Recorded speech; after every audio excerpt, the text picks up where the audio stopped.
Hello mga kahigala, alright. Top 2, funny moment.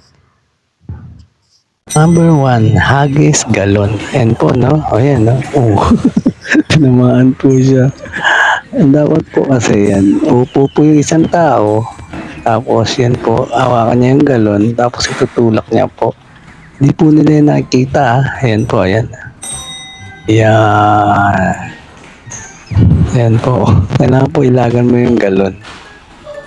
Ayan, ganyan po. Ayan, ilag-ilag ka lang po. Ito naman to pangalawa ay iwan ka my girl. Yan po na nagtatanong po yung babae tapos iniwan niya po yung peking kamay. Yan. Sabi dun po yung papunta. So pumunta po yung babae. Nagtaka po yung lalaki. Ayan, no? Naiwan po yung kamay niya. Kaya po, sinipa niya po yung peking kamay. Ito naman po yung pangalawa. Nagtanong po uli yung babae. Ayan.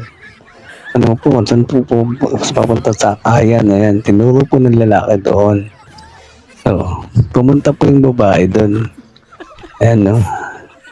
Nagtaka po yung lalaki, bakit nandun pa po yung kamay niya?